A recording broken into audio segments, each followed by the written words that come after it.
the history and a bit of context around childbirth, how it's actually changed so much over the centuries, and where our power and trust as women has potentially been a little bit lost. When I started researching it, it was mind-blowing. It really was.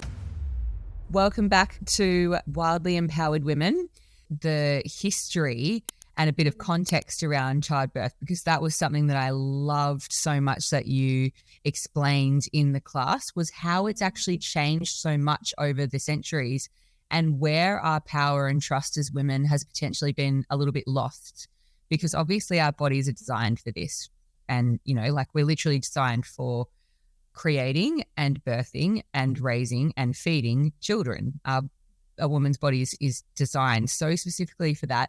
Yet there's so much that we seem to have lost or see, like power and choices that seem to have been taken away or maybe forgotten along the way. So the way that you explained childbirth and midwives in particular as what they used to be and how they used to work compared to now was really interesting. So yeah, can we talk a little bit about that?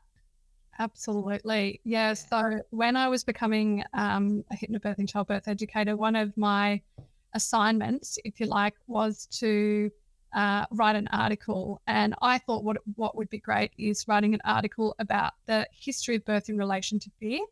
And when I started researching it, it was mind-blowing. It really was. It was totally blew my mind. And so I read that to all of my clients when they come in and do a class with me. So basically, the word midwife translates to with woman.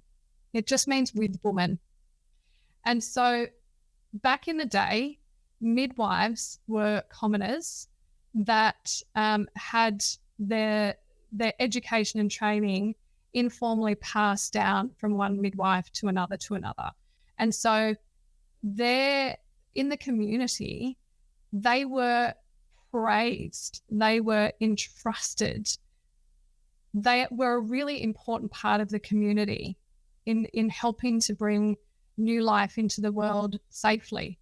And so they understood the power and the wisdom of a birthing woman's body.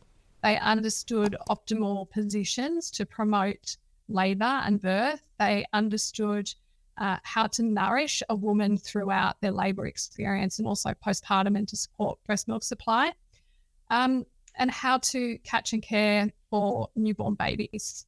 And so they're a very important part of the community. Then what happened? Then things started to go a bit pear-shaped. In 1484, Pope Innocent VIII spoke out about witchcraft and his belief that female healers, or, you know, what we would consider, you know, women who were helping other women in the community with health and, you know, babies and cyclical health, things like that. So he believed that these female healers were disguised as witches. And as a result, over 60,000 women plus were burnt alive at the stake.